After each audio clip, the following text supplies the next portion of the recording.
everybody, it's Rebecca and Aaron from the Aaron Bates Real Estate Team at Century 21 American Homes, and we are back this week. And today we're here with Captain Permit, aka Handsome Homebuyer, aka Charles.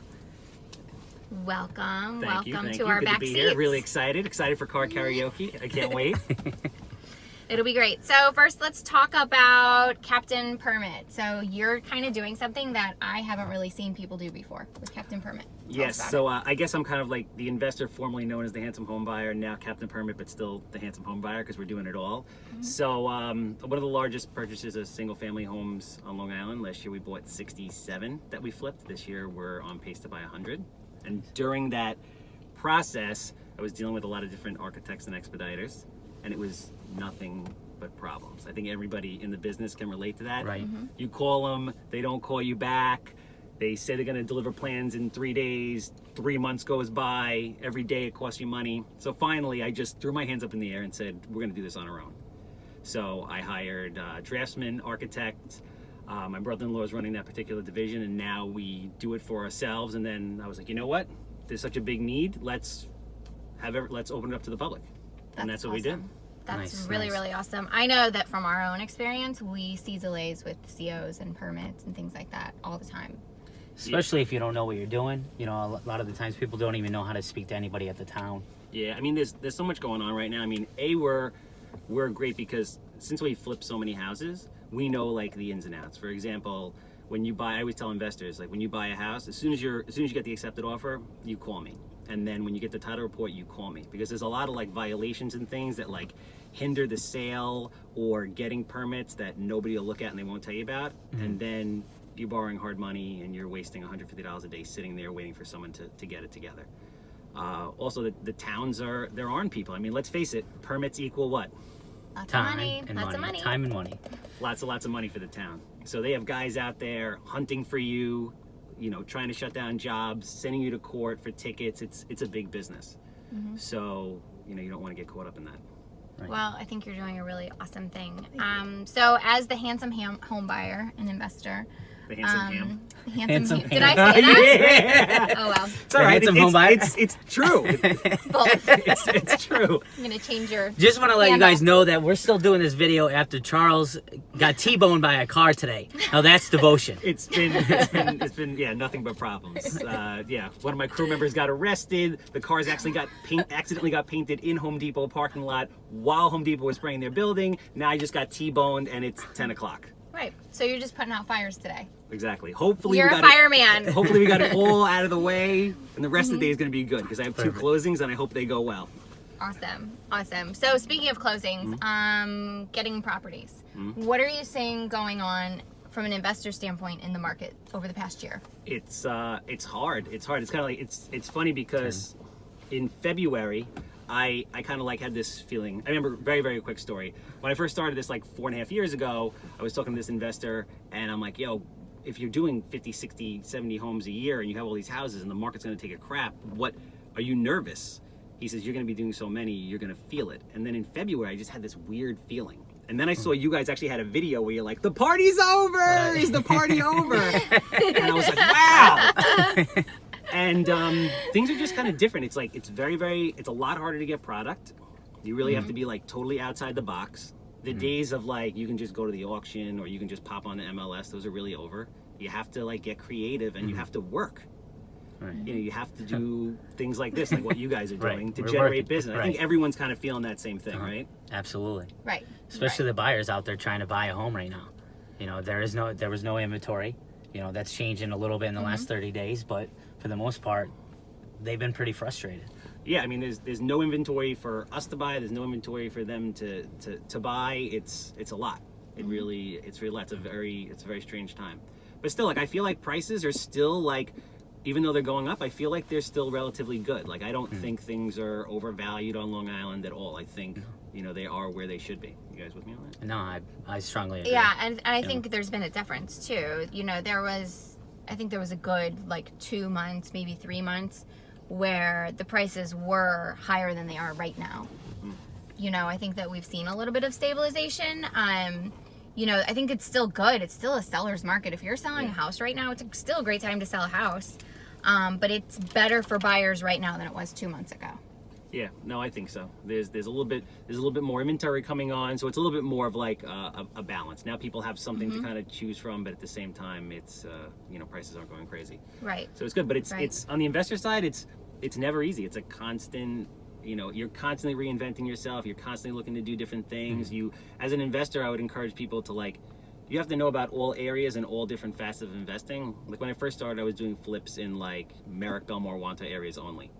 Right. Then I started moving into other areas where lower price points, higher price points. Then I started dorming houses. Then I started buying rentals. So I want to know everything there is to know about every strategy, so I can always buy depending on the market cycle and where it is. Right.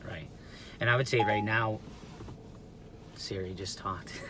I would say right now that the new builds are actually, I see that a lot more than in the past. Yeah. Within the last 5 years, you see it's all over the place. Yeah, because people really, I guess for a number of different reasons, you guys let me know what you think you're paying. Values have gone up to the point where it's like the dirt is so valuable that's really the only thing you can do in a lot of cases, especially in the Merrick, Belmore, Wanta, Seaford, Massapequa hub where everybody wants to live. Right, and they all want that 4-bedroom, 2.5 bath colonial with a finished basement and a pool. And they don't want to do any work. Right, they want a move-in ready house. Exactly. So you're giving them the product they want, and you can't always get that product from what's already on the land. Yeah, so there's that's exactly it. For me, I do some of that stuff. I like the first-time home buyer stuff because people that are in our age group, and can I say I'm in your age group? I'm going to say it anyway, even though I feel like I'm not. Yeah, I'm going to say that we are. How old are you? 34. You're 34. I'll be 35. Yeah. 38. I'm 39. Yeah, so we're all. I'm pushing 40. I'm 35. No, you're still good. I'm about to check that box where the 40 and up or the 39 and up box. The 36 so to 40 people don't box? think that we're in our 20s anymore? Box, is it? I did it the other day. I think it's 30 to 35, 36 to 40, right? Or 35 to 40. I think there was an episode of Sex and the City on this exact question. I love that show. I missed that show. Is it wrong? No, it's not wrong. It's definitely not wrong. What were we just talking about? Oh, blow up. We were actually starting to talk about first-time home buyers, which okay. happens to be a niche market that we work in. We work with a ton of first-time home buyers. That's what I love. You know what? Because Long Island's an awesome place to live. When we were all growing up, we were like, I can't wait to get out of here, go to the city, and then you get a little bit older, right? And you're like, you know what? It was pretty awesome to grow up on Long Island. It's an amazing place. So for me to be able to do houses that are let's say sub $500,000 houses that are mint, so that people our age can stay on Long Island and their kids can enjoy the same things that we did, is very cool. Yeah. So it's hard. Your phone. Really? Really? It's hard for a lot of people to go and buy a $850,000 to $1.5 million house in these areas. Right. Well, right, and you're not buying that until you're in your 40s most of the time. Yeah. You're not Just seeing second or people who third are home. 25 to 33 buying their first home, buying an $850,000 house. The interesting thing from an investor perspective is it's a lot easier to build a house than it is to renovate a house. And people are like, really? The build process is a step-by-step, by the plan, cookie cutter, send this guy, send this guy, send this guy, where it's when you're doing a rehab, it's are we taking this wall out? Are we not? Does this have termite damage? Are we changing this? Et cetera, et cetera. Right. Do you, so how often do you work with somebody where you acquire a home and you have the buyer identified before you're actually doing construction and they get an opportunity to customize? Never. Never. Literally never. Never. One of my original real estate mentors, who unfortunately isn't here anymore, one of the first things, he said 2 things to me. He said, never do these 2 things, I forbid you. And I did both of them. One of them was, never buy a house in Bellport. I did that. The second one was, never pre-sell a house. I did that. And it was the biggest nightmare because I could have ended up getting more money. The people tortured our lives with paint color. Got it. Right. And we do so much volume that we just don't have the time to do that. Funny. So it's We easier. We did that this summer actually. It turned out great. It did turn out great. Yeah. But I it mean, was also very controlled too. It was very controlled. It was more But here are that's your what they choices. do. That investor does that. Here's 3 countertops in this budget. There are some guys There that you do go. it and they love it, right? For me, it's I don't know if it's just the way we're set up or the volume that we're doing. we were working on recently. We had, I think, 42 houses under construction at the same time. Wow. So it's Right. like when you have 42 houses under construction, you Can't. can't like Right. You can't do that. You have to add more people to your team you to just manage can't it. do it. And then it's like if you're not getting a premium for the product, especially in this market, like Yeah. our houses are like full gut renovations. Like Right. Yeah, I've been in them. They're beautiful. we have on-staff electric, on-staff plumbing, like we do everything. So they go in 2 minutes. There's usually multiple offers over asking on, I would say, 90% of the houses that we do. Mm-hmm. So it's easier just to do it that way. Yeah, definitely. It's easier to do it that way. So what do you have coming up? What's finishing soon? What towns are you in? We are everywhere. So I'm buying everywhere from the Queens. I don't go into the boroughs. It's a little bit too nutty in the boroughs. I like to stay out in Long Island for now. It's like a circus. Queens isn't a borough? Yeah, Queens is a borough. Yeah. Oh, yeah. Well, you said You said you don't go Queens. into the boroughs. Oh yeah. No, I don't. Queens is a borough. I don't do Queens. Oh, I I thought you said you did I'm Queens. going into Queens. No, I said I do from the Queens border. Oh, from the border. So Valley Stream over, basically. Got it. So, got it. no So Queens. it's No Long Queens. Island. Today, yeah. No, So today, no all the way Brooklyn, Nassau, no Suffolk. Bronx. So I've done stuff all the way out into the Hamptons and everything in between. I do a lot of rentals out in like the, Mastic Shirley, Mastic Beach area. I love that place. I'd like to buy enough houses in Mastic to rename the town after myself. Nice. Handsome Ham or Handsomeville Handsome or, Ham? or whatever, we whatever they go. let me do. Handsome Ham. But we basically have either 1 to 2 houses hitting the market every week. So we just had something in East Meadow. We just had something in Center Reach, In North Central Belmore. Islip. I mean, you name it. Yeah, North Belmore's coming. I have an awesome beach house in Gilgo that's coming, like right on the water, one of those panoramic views Oh, nice. right by Gilgo Beach where you can see water from every single angle. Oh, that's sick. So we go everywhere. That's the thing, like for investors, like if you guys want to be busy in this market, you can't just do like Levittown. Right. Right. You have to like be able to quickly evaluate Mm-hmm. Ridge, Mastic, Belmore. You don't have to do $3 million houses if you don't want to, but you have to be able to be flexible. Yeah, sometimes it's like an investor's cup of tea, though. Like, one guy will do really good in, let's say, Roosevelt, Uniondale. And then there's guys that would never touch that, and they love to stay on the North Shore, and they're in Roslyn, Yeah. all the areas up there.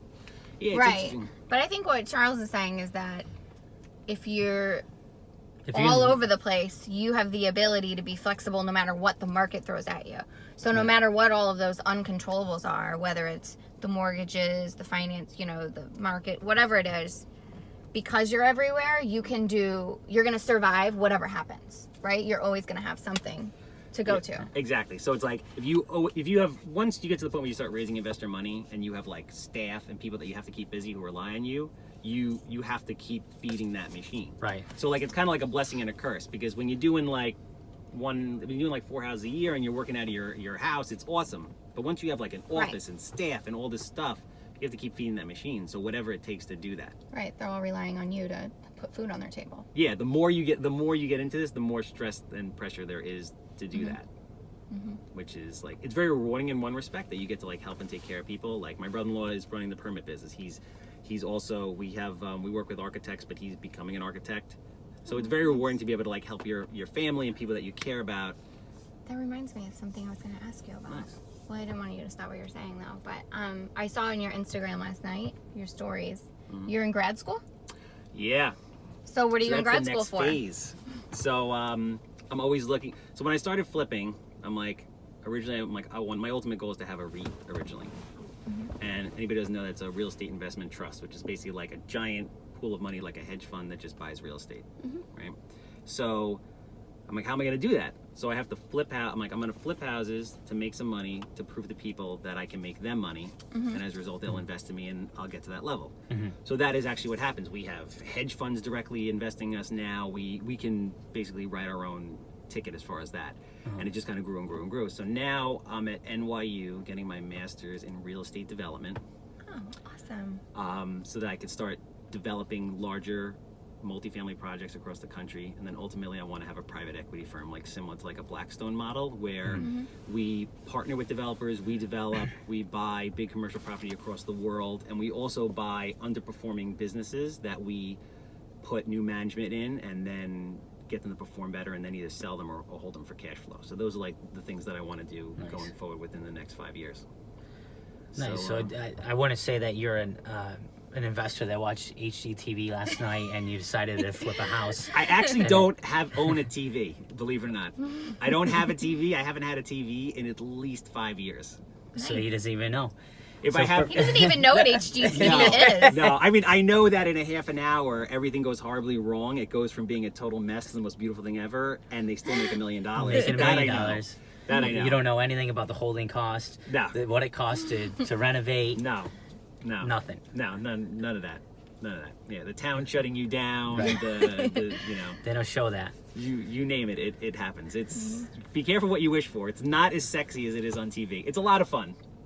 I think, can we say real estate's the greatest job business in the world? Yeah, I I would think say it's so. great. I mean, I love it. It's very cool. I haven't lost all my hair yet, so Luckily for me, I lost it before I got into this business. But it's tough. It really is. and But the it's hat awesome. does look great. It's very well, yeah. The hat's great. It's my call sign. Yeah. It's my call sign. So it's exciting. The future's looking bright. I mean, you got to always be changing, always want it. Like, people are always like, oh, I want to do what you do. And I'm sure they say it to you too. Like, you guys are Yeah, selling a ton of yeah. houses. You're doing an amazing job. I love following you on social media. And people like, but they're not up at 10 a.m. in a parking lot, driving around, making this happen. Like, After getting in an accident. after getting into an accident, yes. We changed parking lots, too. Before morning coffee, which is a big one, right? See? Still happening.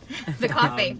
It just basically comes down to how bad you want it. Like, there's Right. no excuses. You just go out and All right, so we covered a lot today, guys. Yes, everything. Everywhere from getting permits for houses, flipping houses, real estate in general, lacrosse, having babies, doing laundry, food in Chicago, St. Louis, upstate New York, He needs a love. Salsa. salsa. So I guess everything is clear. If you have a house that smells like cat pee, you want to call these guys so they can call me so I can make it beautiful so they could sell it and preserve the neighborhood and keep Exactly. young people on Long Island. Let's do it, guys. Right? Aaron Bates, Rebecca Cohen, Charles, Handsome man. handsome man, Handsome man. Handsome- All right. I like that. Handsome Slash man. Captain Permit. That's right. See All ya. right. See you next Bye. week.